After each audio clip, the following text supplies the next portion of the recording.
Hi, today I'm in the field checking out one of my clients' new builds.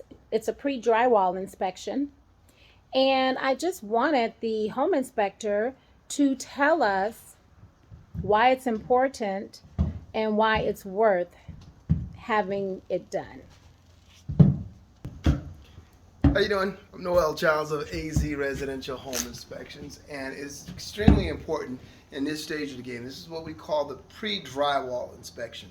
That happens, what occurs is everything's exposed. Your main plumbing, your HVAC ductwork, and your electrical runs, as well as gas lines. And then there's a lot of other things. If you follow me here, I can point out a few things that we're going to be in observance of while we're doing the inspection. Fire blocking, very, very important to make sure that all of the penetrations through the top plate of the walls have this fire blocking. That prevents, in the case of a fire within a home, the fire from rapidly spreading. That's very important. Also, we have passages. As the electrical wiring passes through the wall, we have to measure the depth in which it passes through the wall, which has to maintain a minimum 1¼ inch depth. So if you follow me this way, I can show you an example of protection of plumbing lines, what we call nail guards. So we have to go through and double check and make sure each one of these nail plates are here. This protects from inadvertently running a nail through a water line and getting water inside of your wall. As you can see, I'm carrying my level here because I want to make sure that your walls are plumb, and this is the easiest way to do it. This builder has done a wonderful job of plumbing this wall, so everything is nice and smooth when it comes to the drywall. If you point your camera up this way, you can start to see some of the ductwork. We have what we call a supply register here, and then we have where's my room to room here? All right, here we have another air intake duct here, and then we come out here. We can actually see your bathroom exhaust fan as it exhausts and takes all the moisture directly through the attic, because this is all going to be enclosed right to the exterior. So whenever you're taking a shower, all of that is taken right out of the home. That's great. Also looking up here, we already have our labels stamped, stapled to the bottom truss cord. So when the ceiling goes on and the insulation goes in, they'll be able to accurately measure the depth. So anywhere between 8 to 10 inches of insulation, so we can maintain that R38 value in the attic. Moving over, being able to get a good observance of the trusses, making sure gusset plates are in place. I don't see any cracked trusses in the attic. This is the best way to see it. This particular home has 2 furnaces. I can observe the furnaces from here. They're not set up in working order as of yet. Gas lines are not connected, things of that nature, but I can see how these things are properly hung with the hangers there. I can see how the duct system has been completed. I can also observe how the condensate drain lines are dispersed to dispense any condensation over and down the wall to the exterior of the home. These things are very important.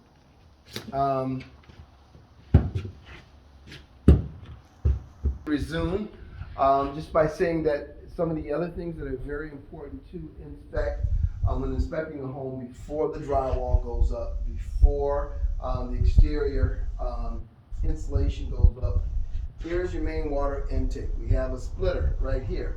This one is going to take your main water over to your water softener system. Now, we don't want all the water in the home on that system, so this blue line, which is separate, is going to supply water to your kitchen.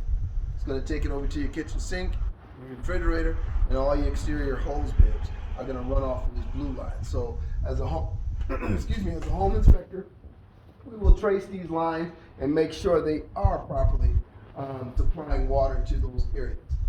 As you can see, all your electrical that's passing up through, and these are what we call home runs going to the electrical meter. And then this is our gas line as it comes in. As you can see, big gas line that's going to supply enough gas for 2 furnaces, hot water heater, your kitchen stove, and I think that's it, as I can recall. Now over here we have 2 different setups. Once again, this is a loop for water softener system. Over here, this is going to be a loop for a tankless water heater. That's going to exhaust through this area, but the water will come in from that main line cold, heat, and go out through this red duct where it's dispersed through the house as hot water. I love the tankless system. I love that particular option because you're not continuously heating water that's not being used.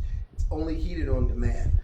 So it's a wonderful setup. It's a wonderful way builders are going in a new direction.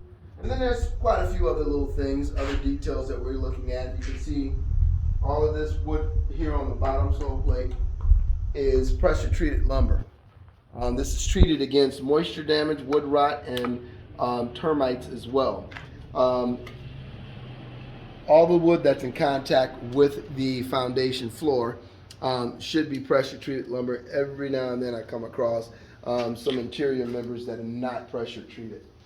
And what if it's not pressure treated? If it's not pressure treated, it will be susceptible to moisture rot and termites. So you definitely want to do that.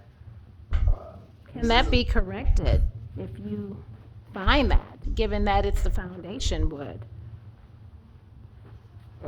There are different ways that they can apply different products to the wood after the fact to treat it.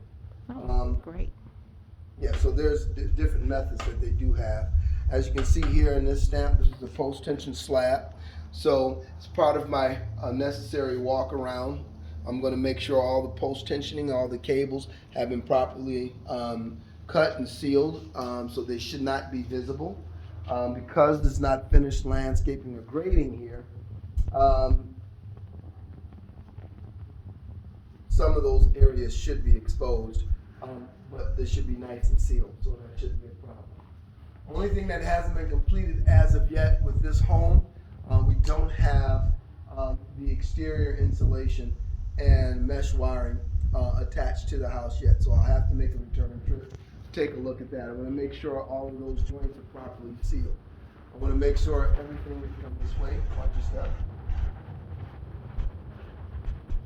Everything that penetrates and passes through a wall is going to be sealed off with the caulking. This is your main water supply line. Everything is nice and caulked, so no moisture, no critters can get into the home. And so we're still about several days away from that occurring on this particular residence. So the remainder of this inspection, once the builder gets to that stage, is going to be focused on the exterior. And what I'm looking for on the exterior is the rigid foam insulation that is actually attached to the home, like the neighboring home next door already has it. Each sheet of foam should be properly sealed in between each splice of the home. So that's how I want to inspect that and make sure all of those areas are properly sealed together. That prevents cracking of the stucco. And that's just about it. Alrighty, well, thank you. AZ Residential Home Inspections. I'm Kimberly Childs. Some inside information on the various things that's important for you to have done outside of your new builder when you are building a home. Have a great day. Kimberly Childs, eXp Realty, the Seabach team.